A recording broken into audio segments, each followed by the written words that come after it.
नमस्कार, मैं हूं आनंद और आप देख रहे हैं समाचार फॉर मीडिया का खास कार्यक्रम किताबों का आनंद।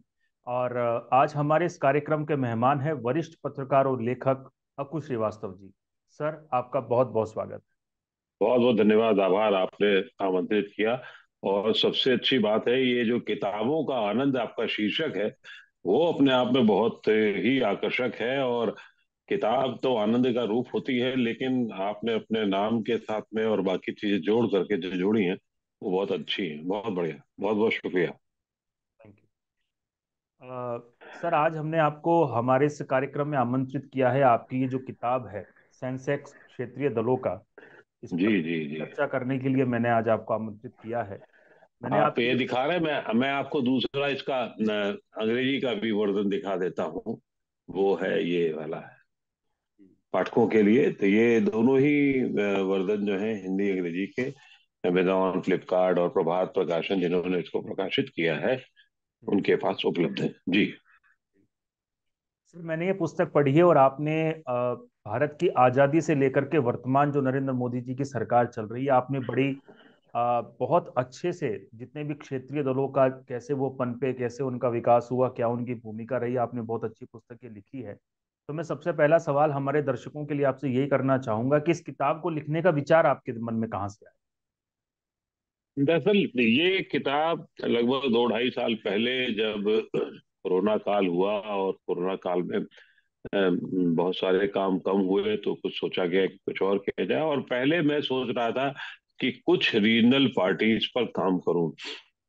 तो तय है, जो स्टेट की पॉलिटिक्स में कुछ रीजनल पार्टियां, जो बड़ी रीजनल पार्टी होती हैं, जो भले ही राष्ट्रीय दल के दर्जा मान्यता उनको मिल गई हो, जैसे बसपा है, लेकिन बसपा कभी रीजनल पार्टी के उससे आगे नहीं जा पाई। तो मैं समाजवादी पार्टी और बसपा, क्योंकि मैं उत्तर प्रदेश से आता हूं और बिहार में मैंने काफी काम किया है, तो ये सोच रहा था कि इन पर, जेडीयू, समाजवादी पार्टी, आरजेडी, इन पर कुछ बड़ा काम करूं।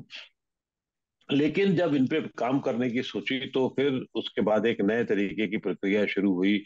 और फिर लगा कि क्यों ना एक रीजनल पार्टीज पे बड़ा काम किया जाए और बड़ा किया जाए। और फिर इसको विस्तार लगातार देते चले गए। सिर्फ रीजनल पार्टीज, क्योंकि कई ऐसी रीजनल पार्टी मेरे देखते देखते 42 43 44 साल में कई उड़ गई, कई खत्म हो गई, कई पैदा हुई। और फिर लगा कि इनको कहीं ना कहीं एक जगह करना चाहिए। ना ही हिंदी में और ना ही अंग्रेजी में इस तरीके की किताब उपलब्ध है। तो फिर उस काम पे लग गए, और जिसने कई रातें खाई, कई लोगों से विचार विमर्श में जब हुआ तो मुश्किलें आई। लोग कुछ बता रहे थे, कुछ नहीं बता रहे थे। फिर बहुत सारा इधर से उधर से ढूंढना ढांडना पड़ा।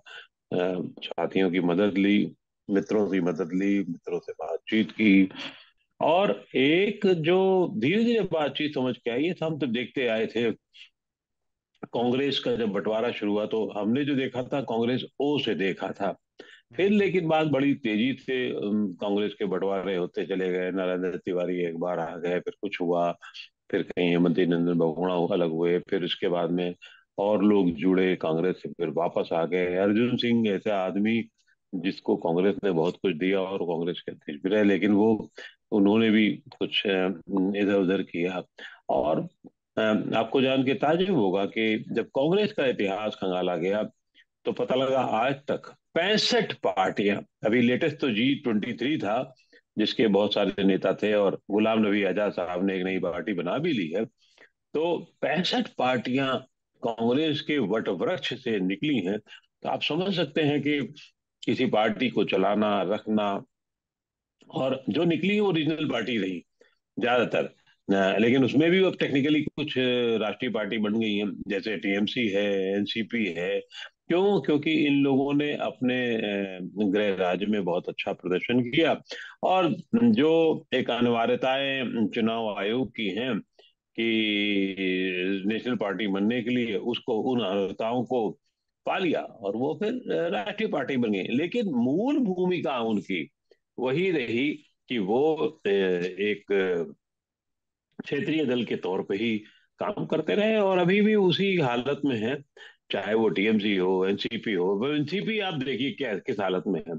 महाराष्ट्र से आगे कहने के लिए बिहार में एक आध बार कभी कुछ हो जाता है, कभी नॉर्थ ईस्ट में कुछ कर लेते हैं, तो एक हरता हार जीत चली। इसी तरीके से टीएमसी विस्तार तो बहुत बड़ा था, कोशिश बड़ी थी, उन्होंने भी क्या किया, उनका भी वही हाल हुआ।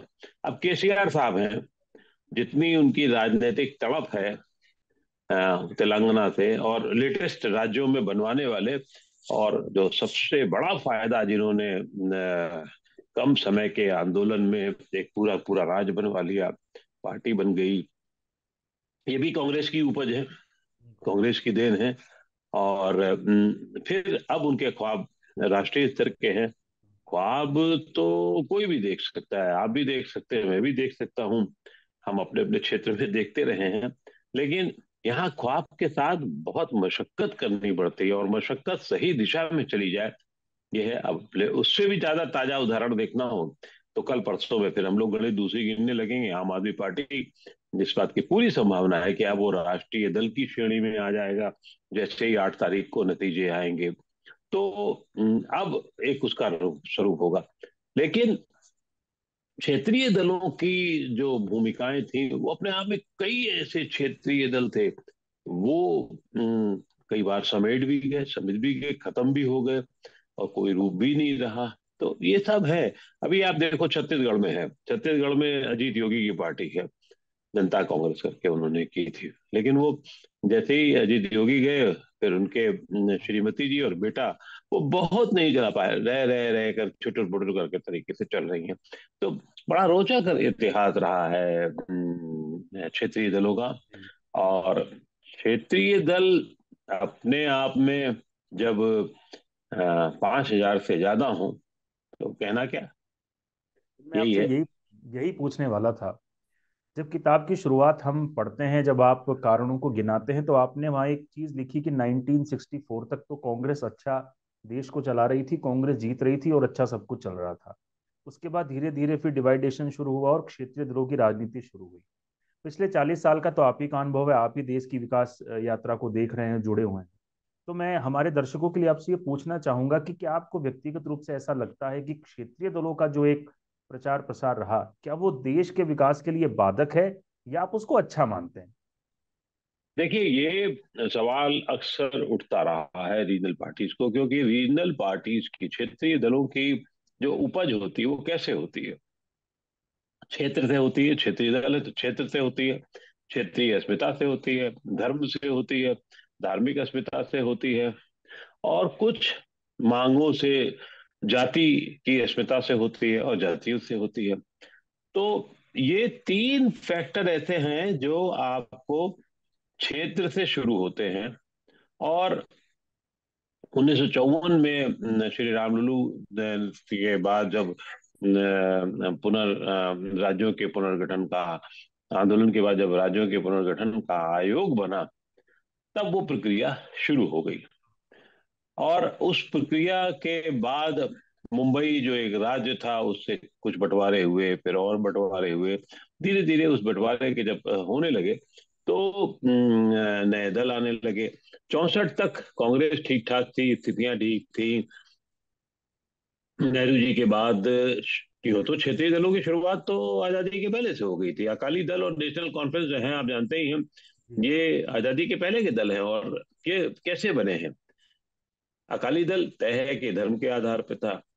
जम्मू कश्मीर नेशनल कॉन्फ्रेंस वो पहले अलग देश के आधार पर बात कर रहे थे, फिर राज्य के आधार पर आ गए, तो वो एक अलग स्थिति थी। लेकिन इन लोगों का, इनका अपना एक अलग संघर्ष था, अलग एक विचारधारा थी, वो चलता रहा। 64 के बाद में जब संविद, जब और मतलब श्यामा प्रसाद मुखर्जी भी एक जमाने में कांग्रेस के हिस्से में थे, फिर जब बाहर आए और फिर समाजवादियों ने जब अपना रूप दिखाया, लोहिया जी समेत, तो दल बनना शुरू हुए। अच्छा, इत्तेफाक है कि समाजवादियों का मतलब तकनीकी रूप से चाहे वो क्षेत्रीय रहे हो, राष्ट्रीय रहे हो, लेकिन उनका स्वरूप, उनकी विचारधारा हमेशा राष्ट्रीय रही। उन्होंने कभी क्षेत्रीय दल के तौर पर काम नहीं किया। जबकि दो पहले के दो दल थे, वो क्षेत्र पे ही थे, मौका लगता तो देश भी बना लेते वो अपने।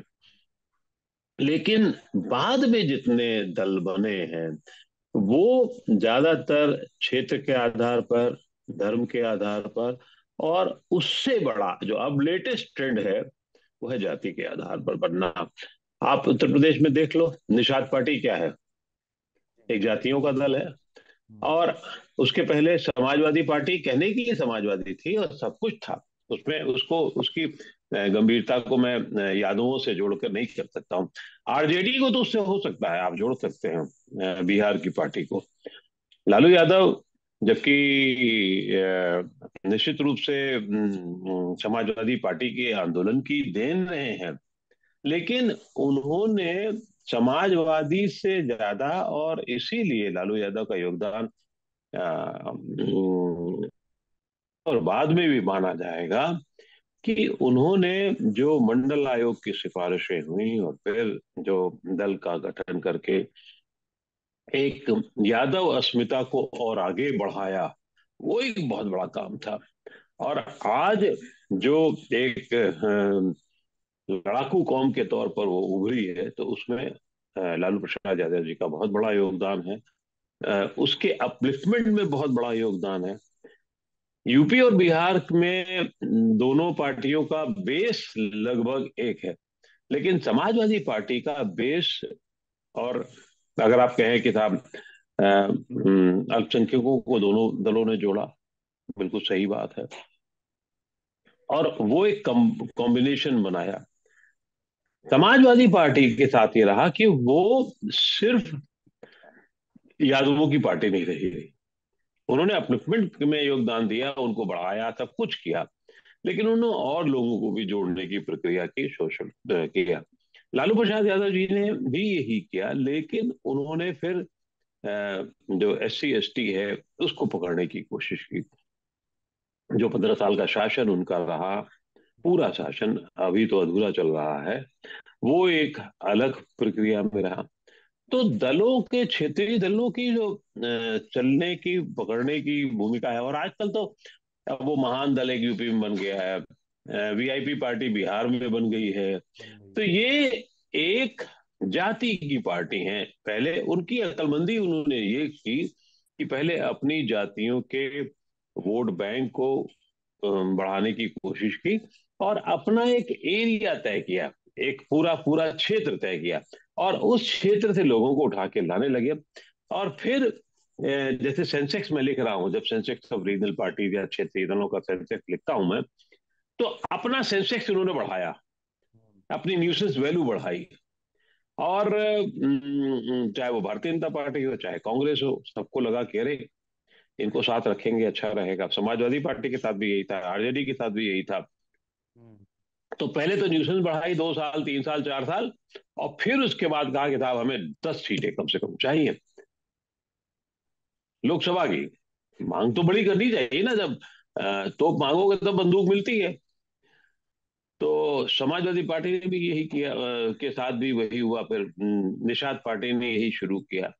निषाद पार्टी की आज एक अच्छी खासी न्यूज वैल्यू है, लेकिन अब उनको लगा वहां नहीं रह सकते, तो यहाँ रह लेंगे, हम सत्तारूढ़ दल के साथ रह लेंगे। तो सेंसेक्स बढ़ाया, भाव बढ़ाया, फिर आपको एक भाव पे गिरवी रख दिया वोट कि चलो भाई आ गए, अब हमारा काम हुआ, अपना सुख हो गया, जनता सुख हो गई, अपना सुख सुख हो गया। वायदे नहीं, वायदे एक अलग चीज है, और वो वर्ग वैसे ही लगभग रहता है। बिहार में आप देख लीजिए, मांझी साहब ने क्या किया।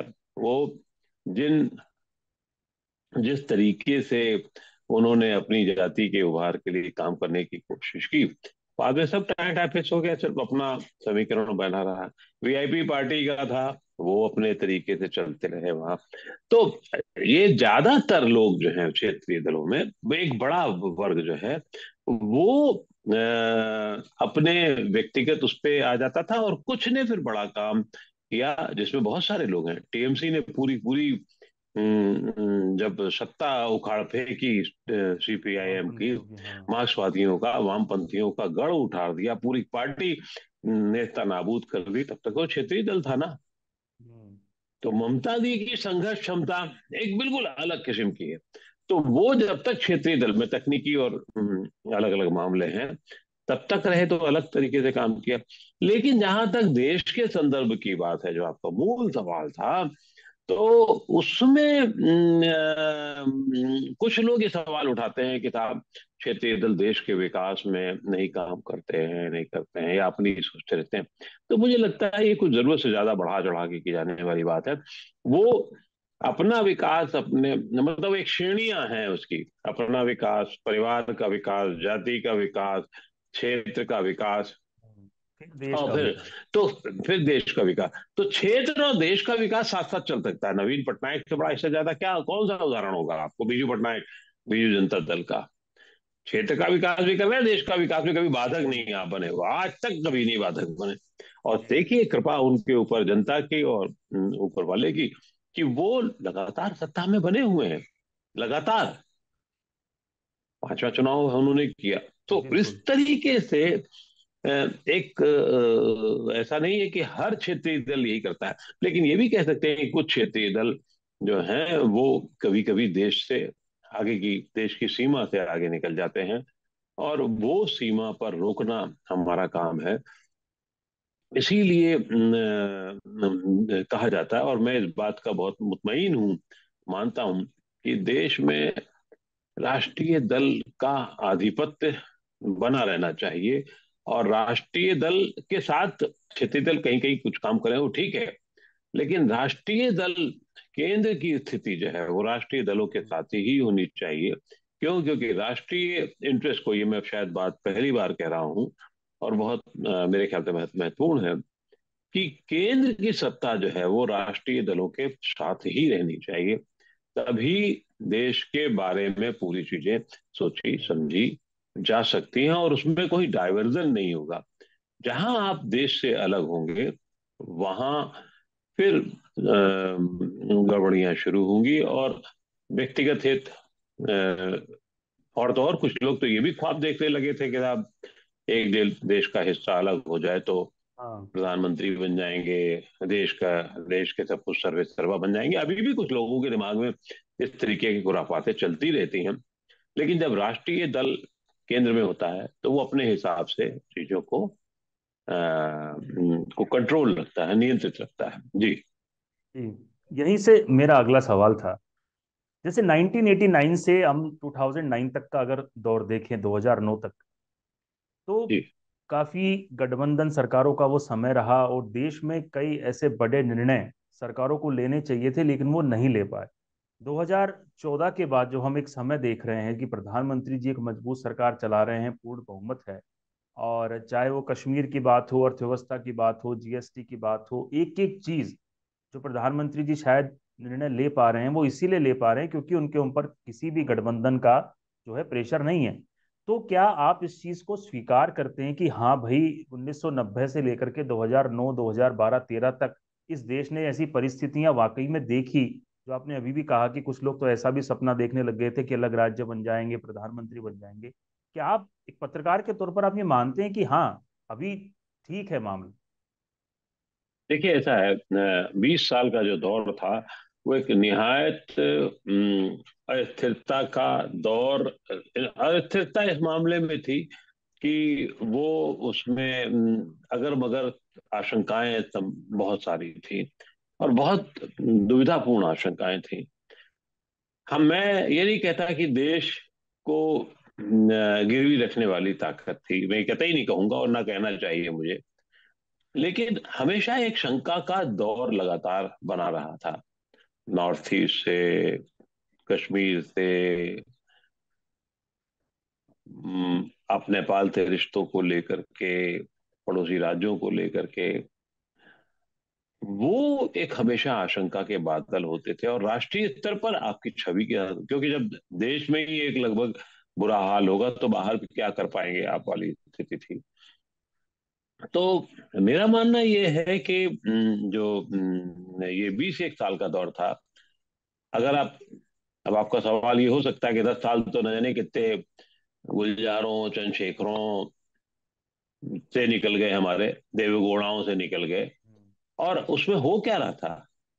दिन ब दिन रोज घोटाले होते थे, कोई किसी को टोकने वाला नहीं होता था, कोई किसी के लिए करने वाला नहीं था। तो ये तो बात सही है कि देश की मजबूती नहीं मिली उसको, देश को उस दौर में मजबूती नहीं मिली। नरसिंह राव के दौर को वो नहीं कह सकते कमजोर सरकार थी, लेकिन डिपेंडेंट थी, ये सब मान रहे थे, लेकिन फिर भी वो था। लेकिन जब बाद में प्रधानमंत्री मनमोहन सिंह की सरकार आई, तो देश पर कोई खतरा नहीं था। लेकिन हो क्या रहा था, देश के जो बड़े हिस्से थे, बड़े मंत्रालय थे, वो अपनी मर्जी से चल रहे थे, अपने तरीके से चल रहे थे। उसके मंत्री जो विभिन्न क्षेत्रीय दलों के थे, उनको कोई टोकने वाला नहीं था। एक कुछ भी हो जाए, कैसे भी हो जाए, वो जब चीजें हो जाती थी, जरा करेक्शन मोड में आने की बात होती थी। अब ऐसा शायद नहीं है, शायद ऐसा नहीं है। तो इसलिए वो कमजोर दौर था। मिली जुली सरकारों का दौर जो होता है, उसमें न्यूसेंस वैल्यू अन्य दलों की बहुत होती है, और कभी कभी वो न्यूसेंस वैल्यू जो है देश के लिए घातक हो जाती है। हमेशा नहीं होती है, कभी कभी हो जाती है, जब आप सही समय पे सही निर्णय नहीं ले पाते हैं। तो मेरा ये मानना रहा है कि केंद्र में अब जब बातचीत निकली है, तो और इसका एक निष्कर्ष भी है, केंद्र में राष्ट्रीय दलों के हाथ में सरकार होनी चाहिए। और एक बार सरकार, एक कुछ ऐसा अभी, अब ये हो नहीं सकता, मैं ये भी जानता हूँ कि मुश्किल है इस तरीके से। एक बार होने के बाद फिर पूरा नियंत्रण, अगर गठबंधन भी हो जाए, तो फिर पूरा नियंत्रण जो है वो केंद्र के जो सबसे बड़ा दल है, चाहे वो किसी भी पार्टी का हो, उसके पास होना चाहिए, ताकि वो देश के हित की बातें, देश के हित की चीजें से। तो ये भी इसका अर्थ ये नहीं कि क्षेत्रीय दल है तो देश के बारे में सोचेंगे नहीं। मैंने कई उदाहरण उसको आपको दिए। समाजवादी पार्टी से कभी आप ये उम्मीद नहीं कर सकते कि कुछ उल्टा मामला सोचा जाएगा, या नवीन पटनायक की बात की।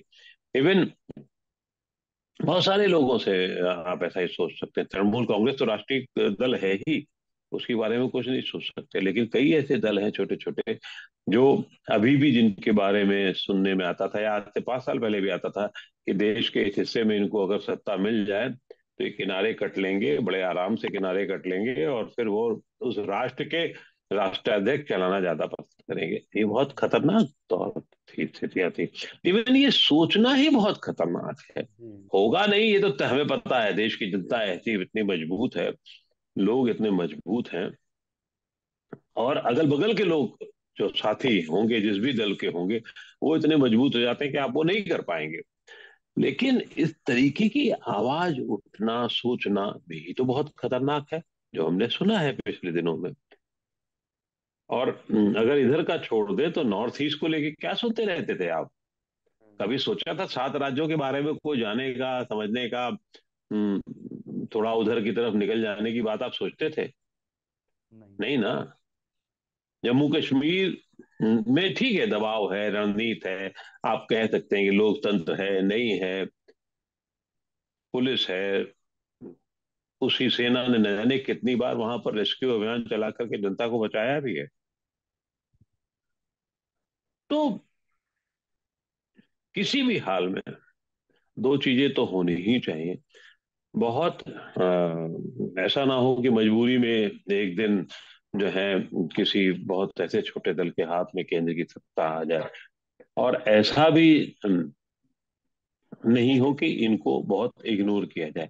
तो उनकी जरूरतें हैं क्षेत्रों की, क्षेत्रीय ताकतों को मजबूत करना इसलिए कई बार जरूरी होता है, नेताओं को जो उसकी अस्मिता से जुड़ करके काम करते हैं। वो रीजनल अस्मिता वाले देश आगे बढ़ने की कोशिश भी करते हैं। और कई आप मानक देखेंगे, जब डेवलपमेंट के मानक देखेंगे बाकी, तो वो लोग कुछ जगह अच्छा भी कर रहे हैं, ऐसा नहीं कि सब लोग खराब कर रहे हैं। हम्म। तो ये एक हालात पे निर्भर करेगा, कब कैसी स्थितियां होती हैं इस पर निर्भर करेगा। लेकिन क्योंकि हमारे देश के बाहर दुश्मन को भी हमें ध्यान में रखना पड़ेगा कि हम कितना मजबूत रहते हैं। देश के अंदर के दुश्मन जो गरीबी, महंगाई, बेरोजगारी से लेकर के बाकी और चीजें हैं, उनको भी ध्यान रखना पड़ेगा। तो ये कॉम्बिनेशन गुलदस्ता देश के लिए बना रहे, अच्छा रहे, यही हम कामना कर सकते हैं। जी। सर, अगर पिछले 8-9 साल में देखें तो देश की राजनीति जो है वो बहुत चमत्कारिक रूप से बदलाव की तरफ अग्रसर है। जब हम राष्ट्रीय दलों की बात करते हैं, बड़े दलों की बात करते हैं, तो जाहिर सी बात है कि we cannot ignore Congress. Congress के बिना देश की जो है कल्पना नहीं की जा सकती। लेकिन पिछले 8-9 साल में कांग्रेस जिस तरीके से कमजोर हो रही है, और आपने तो पहले ही बताया कि सब कांग्रेस से ही निकले हैं, एक पूरा वटवृक्ष कांग्रेस था, चाहे वो ममता बनर्जी हो चाहे शरद पवार। तो AIMIM जैसे उभरी है, आम आदमी पार्टी के बारे में आपने विस्तार से लिखा, ऐसे उभरी है। क्या आपको ऐसा लगता है कि आने वाले समय में ये जो 2-3 क्षेत्रीय दल जो निकले हैं, धर्म के आधार पर, जाति के आधार पर, क्या कांग्रेस के लिए खतरा है? क्या आने वाले समय में एक ऐसी स्थिति बन जाएगी जब बीजेपी के अलावा और कोई राष्ट्रीय पार्टी बचेगी ही नहीं? एक पत्रकार के तौर पर क्या आप देख रहे हैं भविष्य का? नहीं नहीं, मैं नहीं मानता इस बात को। और दूसरा यह है कि कांग्रेस का बना रहना मैं देश के लिए बहुत जरूरी मानता हूँ। मैं मानता हूँ कि कांग्रेस को राष्ट्रीय फलक पर काम करते रहना बहुत जरूरी हो सकता है। मैं ये मानता हूँ कि कांग्रेस की गलत नीतियां या कांग्रेस के शीर्ष नेताओं की गलत नीतियों की वजह से उनको वो लगातार फिसल रहे हैं, और अभी भी फिसलन का दौर रुक नहीं रहा है। तो लेकिन ये भी मैं उतना ही मानता हूं कि अगर देश की स्थितियां और लोकतंत्र की मजबूती के लिए सबसे जरूरी है कि विपक्ष बहुत मजबूत हो, तो वो राष्ट्रीय दल बने रहने चाहिए जिसमें कांग्रेस सबसे आगे है। आज देश में 8 राष्ट्रीय दल हैं। मेरा दावा है, और ये बड़ा रोचक दावा होता है, कि जब मैं पूछता हूं लोगों से कि अच्छा राष्ट्रीय दलों के नाम बताओ, तो मैं तो पहले से गिनती करके रखता हूं, इसलिए मुझे पता होता है।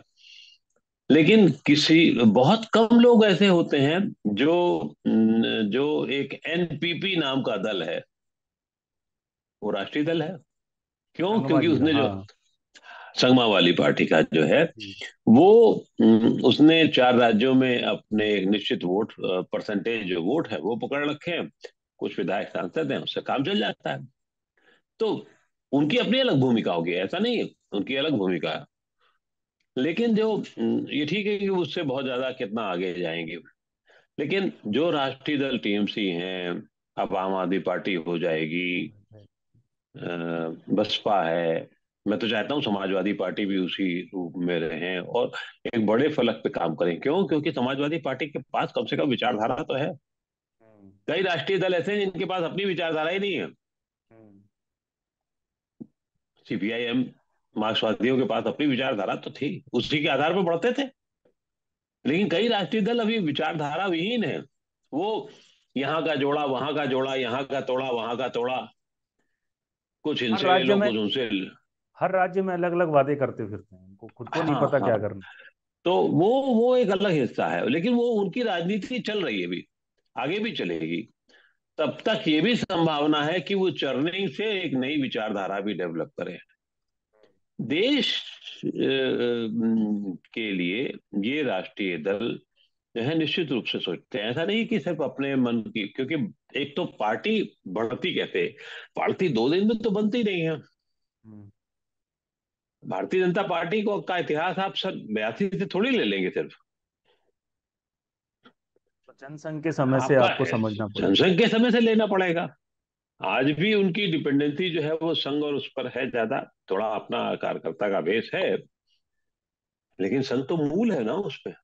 कांग्रेस का इतिहास ऐसे थोड़ी आप उसको इग्नोर कर देंगे कि 150 साल की पुरानी पार्टी को उसको खत्म कर देंगे, समझ लेंगे। तो उसकी कमियां हैं, उसके नेता उसको नहीं ठीक से कर पा रहे हैं। आप एक एक सोची समझी रणनीति के तहत काम नहीं कर रहे हैं। कांग्रेस में सिर्फ करते रहते हैं लोग, लेकिन रणनीति गायब हो जाती है। अब राजनीति जो है वो नए शतरंज के खेल की तरीके से है, कि मैं ये करूंगा, दूसरी पार्टी ये करेगी, दूसरी पार्टी ये करेगी, तो मुझे ये करना चाहिए, और मैं मेरे करने के बाद उसका रिएक्शन ये होगा, तो मुझे फिर फाइनल रिएक्शन पे पहुंचना है। 5 खेमे का खेल तो अब हर राजनीतिक दल एक कदम के बाद में करता है। इस मामले में बहुत तारीफ करूंगा आम आदमी पार्टी की। वो काम उन्होंने राजनीतिक तौर पे बहुत कायदे से किया है और करने की कोशिश की, और यही वजह है कि आज वो कांग्रेस को गुजरात की जो स्थितियां बन रही हैं थोड़ा किनारे करते चले जा रहे हैं, और अपने आप को भारतीय जनता पार्टी के सामने एक चुनौती के तौर पर कर रहे हैं। वो क्यों नहीं विपक्ष की गठबंधन की राजनीति के चक्कर में फंस रहे हैं? इसलिए क्योंकि अपना पहले एक और बड़ा रूप बनाना चाहते हैं। तो वो अपनी रणनीति उनकी सोची समझी है, सोच समझ के अरविंद केजरीवाल वो 5 क्या 5.5 घरों का भी सोच रहे होंगे। हम्म। और सबसे अच्छी बात है कि उनके पास उम्र है, व्यक्तिगत रूप से। पार्टी का ढांचा भी तब तक शायद हो सकता है कि अभी जरूर उतने बड़े नेता उनके सामने नहीं है, उनके पास नहीं है जो राष्ट्रीय छवि रखते हों। लेकिन बाद में तो डेवलप हो ही सकता है। भारतीय जनता पार्टी में एक दौर था, एक श्रेणी थी जब अटल बिहारी वाजपेयी या उससे पहले भी और लोग थे। लेकिन अटल बिहारी वाजपेयी अडवाणी थे, तो अडवाणी और जैसे हुए तो एक शिफ्टिंग जो है, एक तत्काल एक हल्का सा भूकंप का झटका आया, धरती का पलट की प्लेटें उलट पलट हुई और वो सीधे ऊपर आ गए। जब इनके इनका दौर एक एक था, तो वो होगा जब जाएगा, तो धीरे धीरे वहां शिफ्टिंग ऊपर होती चली जा रही है। कई राज्यों के मुख्यमंत्री उसके ऑटोमेटिकली बिल्कुल। एक हम्म। एक जो ग्राफिक बन रहा है, एक आदमी ऊपर, फिर उसके बाद 2 हिस्से, फिर उसके बाद 4 हिस्से, फिर उसके बाद 18 हिस्से। वो नेता उस पार्टी में 25 साल का युवक जो है वो सांसद भी है, चाहे वो बंगलुरु 25 से 30 साल वाले बंगलुरु के हों अपने, और या लद्दाख वाला हो। उस पार्टी में 60 65 साल के जेपी नड्डा अध्यक्ष भी बन जाते हैं। उस पार्टी में 40 साल वाले, अभी गुजरात में मैंने देखा, एक जनरल सेक्रेटरी है वाघेला करके, तो वो 40 साल उम्र रही है, लेकिन पूरी कमान संभालने की स्थिति में है। तो इस पार्टी में ये भी होता है कि आप किसी भी पटेल को, किसी भी विजय रूपानी को कह दोगे, "अरे, किनारे हटिए, या टिकट आपको नहीं मिलेगा", तो हो जाता है। हो जाता। कांग्रेस में नहीं होता है। तो वो सिस्टम इन्होंने ऐसा डेवलप कर रखा। तो ये तय है कि सत्ता में रहे ना रहे भारतीय जनता पार्टी, लेकिन वो उनको भी बहुत सारे काम करने हैं। ऐसा नहीं कि बहुत सब बिल्कुल सब बहुत अच्छा है। क्षेत्रीय दलों के तौर पर जरूर उनको कुछ क्षेत्रीय पार्टियों से सीख लेनी चाहिए।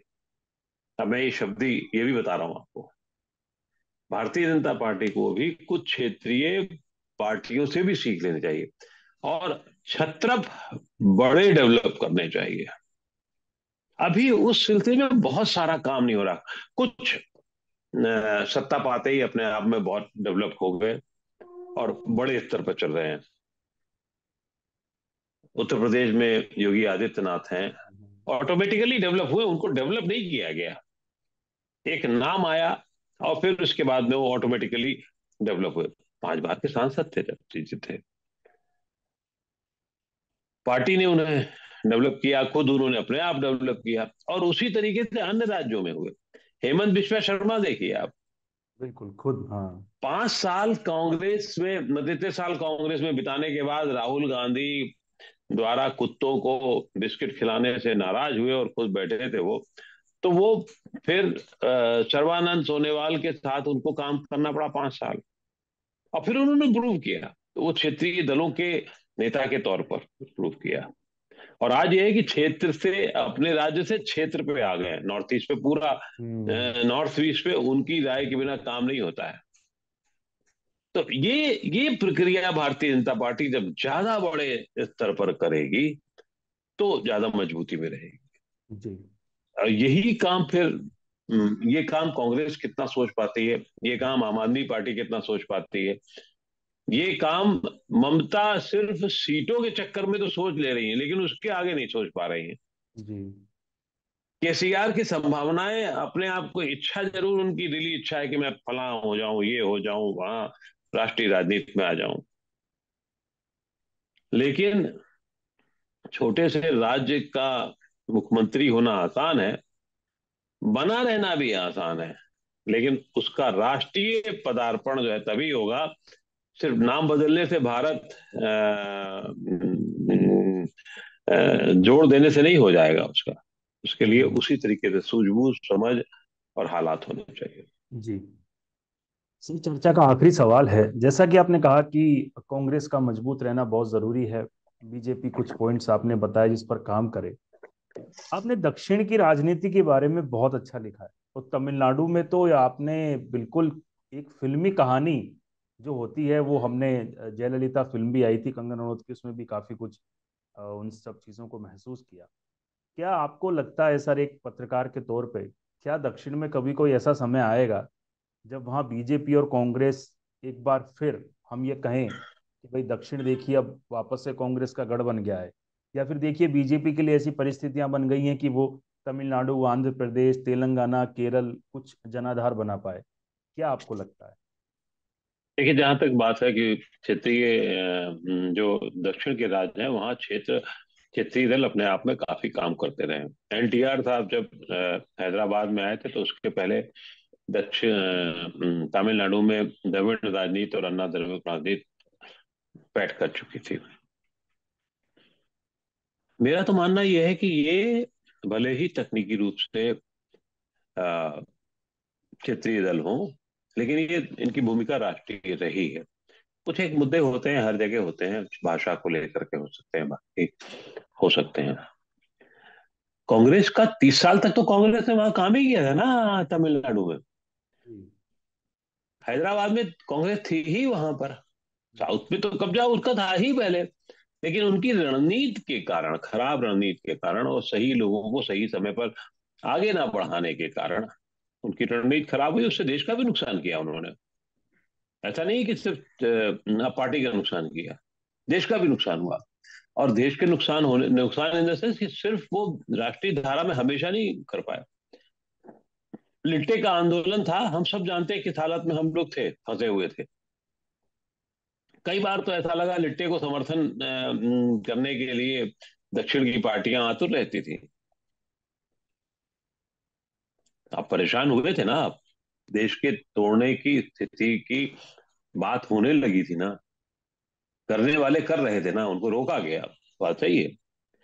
तो इसलिए कांग्रेस कैसे मजबूत करे और भारतीय जनता पार्टी अपने कदम कैसे बढ़ाए, ये बहुत महत्वपूर्ण है। और उनको साथ लेकर के बढ़ाएगी तो ज्यादा जल्दी बढ़ेगी।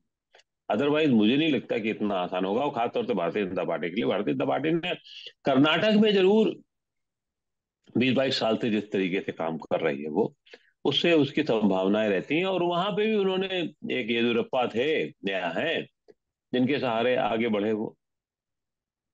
फिर जातीय राजनीति के सहारे आगे बढ़ गए। वहां उनका फुटप्रिंट ठीक है। हैदराबाद, तेलंगाना में फुटप्रिंट उनका वो तेजी से बढ़ाने लगे हैं अपने। तेलंगाना में काफी तेलंगाना तेजी में तो से। कुछ भी कर सकते हैं वो। हैदराबाद में उनके 4 सांसद हैं। हैदराबाद में तो आंध्र में 4 सांसद हैं। तेलंगाना में सांसद नहीं है, लेकिन वो जो हालात बन रहे हैं वहां, अच्छी स्थिति उनके लिए हो रही है। दक्षिण सबसे क्रूशियल होगा। दक्षिण मतलब तमिलनाडु सबसे क्रूशियल होगा।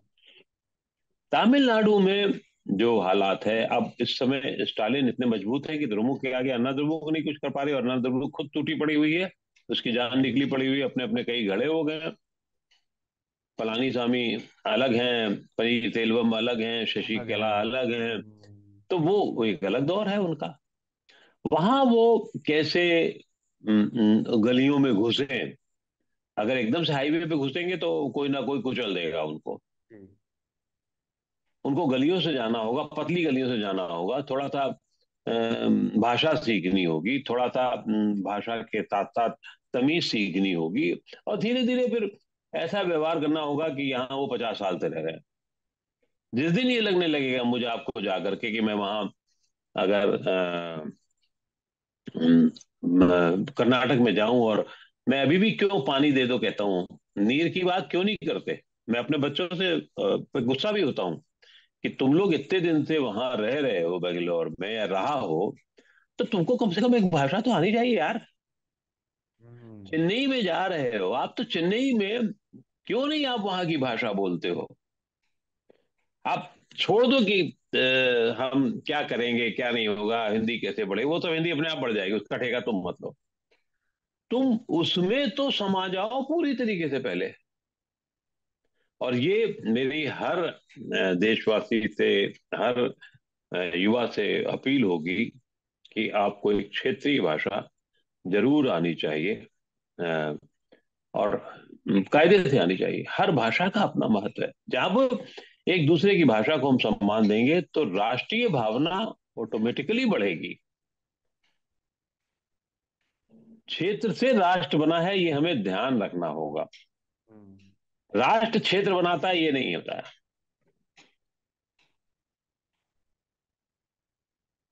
तो क्षेत्रीय दलों के साथ में मिलके, उनको गिरा के नहीं।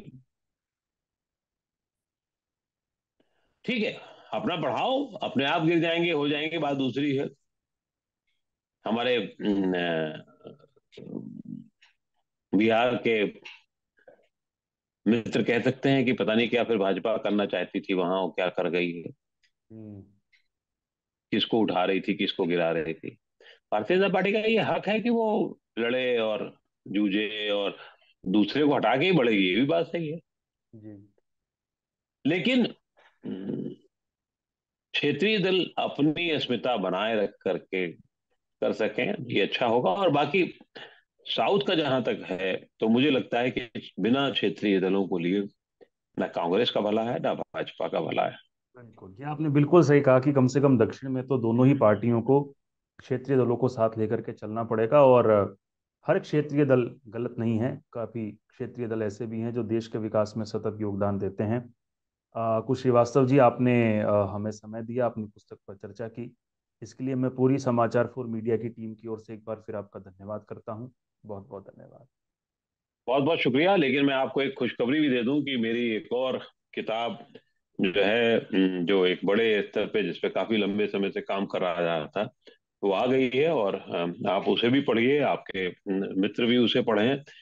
उस किताब का नाम है उत्तर उदारीकरण के आंदोलन। जिस दौर का आप जिक्र कर रहे थे, 90 के बाद, पीवी नरसिंह राव के सत्ता के आने के बाद जब उदारीकरण का दौर शुरू हुआ, तो उसके बाद देश में हमने आंदोलन नहीं के बराबर देखे।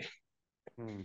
एक किसान आंदोलन था, हम्म। लेकिन क्या उसके बाद कितने बड़े आंदोलन हो पाए, उस पर है पूरी किताब ये। बिल्कुल बिल्कुल, हम ये किताब पढ़ेंगे भी। वाणी वाणी वाणी से प्रकाशन से प्रकाशित हुई है। जी। और मैं आपको इसको दिखाता भी हूँ। ये है वो किताब, उत्तर उदारीकरण के आंदोलन। इस पर भी जब आप पहले देख लें, और फिर उसके बाद आगे हम लोग इस पे काम कर सकते हैं। बिल्कुल बिल्कुल, आप जो है, हम इसे पढ़ेंगे भी, समीक्षा भी करेंगे और आपका वीडियो इंटरव्यू भी करेंगे।